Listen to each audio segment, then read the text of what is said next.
Hello, I'm Peter Marzano, and Gabby Marzano isn't necessarily in the mood right now to be down here, but I'm here to talk about the very unfortunate and very disappointing playoff elimination for the Chicago Blackhawks.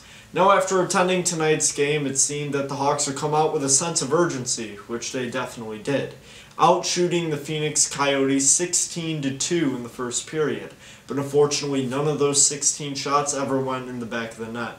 And none of their shots went in the back of the net.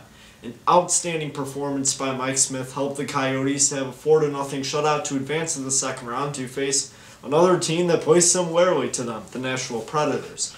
Now, as far as the Blackhawks go, we saw a quite interesting game tonight where one team dominated and lost 4-0. They didn't even score one goal.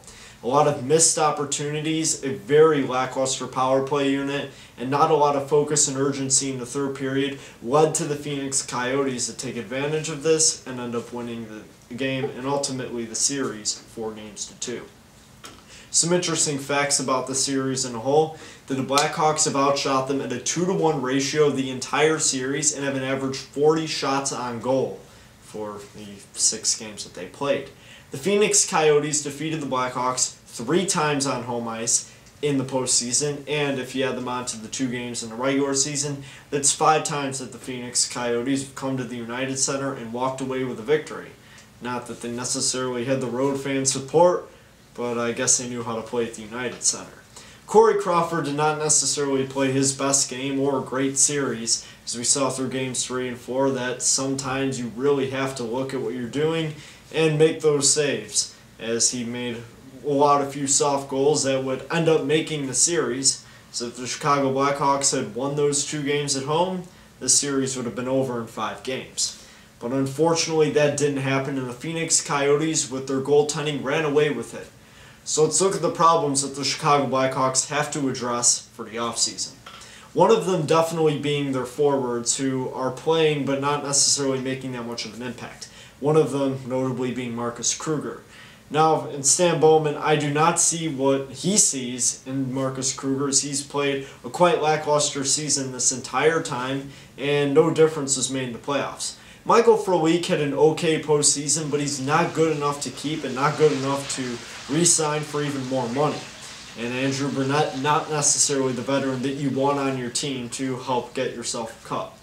Now, the main difference between the past 2 Blackhawks teams that we've seen eliminated in the first round and the first 2 that went to either the conference final or the Stanley Cup championship was definitely the balance and the defense. With the Hawks really only having one defenseman who played consistently well this entire year, Brent Seabrook, while Duncan Keith still played well at some points, we saw that there were 6 defensemen on this Hawks team, and there were only 1 or 2 of them who were constantly playing well.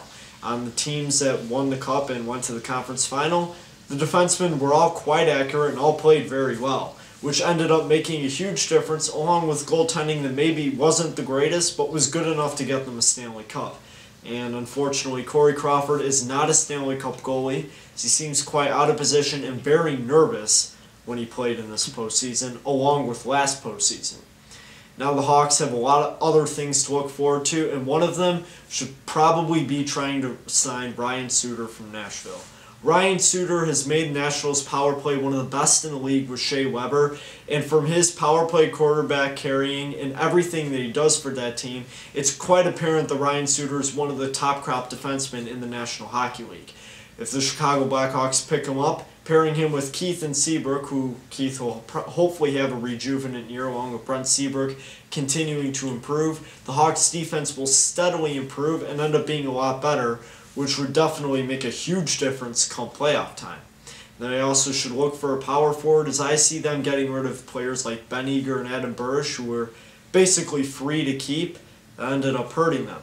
Daniel Carcillo, who was recently re-signed for 2 years, is a nice player to have on your team, but he doesn't have the necessarily right type of grit that Ben Eager and Adam Burish had. Now we also need some more role players, which we had in Kris Versteeg and Andrew Ladd when they were on the team on the first 2 Chicago Blackhawks teams and went far into the playoffs. And as you see, they're doing well in their locations that they are in now. Since Kris Versteeg is a free agent this summer, it's interesting to see how many teams will be looking for him. But the same case won't apply to Andrew Ladd, who is currently and a big contract with the Winnipeg Jets. Now, as far as big moves this offseason, one of them to not quite expect, but don't be surprised if it happens, is a trade involving Patrick Kane. Patrick Kane had statistically the worst year of his career. I'm not saying that he is a bad player or anything, but he's definitely top crop for any trade. Definitely look at the Anaheim Ducks to be one of those teams looking for Patrick Kane, and perhaps a trade involving Patrick Kane and star forward and former Hart Trophy winner Corey Perry would definitely not surprise me. Now, Ryan Getzlaf may also be involved in it, and there are other teams that Patrick Kane could possibly be trade crop for. But a lot of things are left unsaid, and a lot of things we just don't know yet. But one thing that we do know is that the Chicago Blackhawks will have a long summer. Now, for the other teams that are still in the Stanley Cup playoffs, I'm sticking to my prediction at the beginning of the year that the Los Angeles Kings are going to go and be the team making it out of the West to hoist the Stanley Cup come June of 2012. And I'm not sure who their Eastern Conference opponent will be, but I'm definitely looking at Philadelphia and possibly a Cinderella story sneaking out of the Florida Panthers. But that's all we have, and that's all we have for quite a while. The Hawks will not have another game until September for the preseason, and there's a lot of things to think about this summer for the Chicago Blackhawks.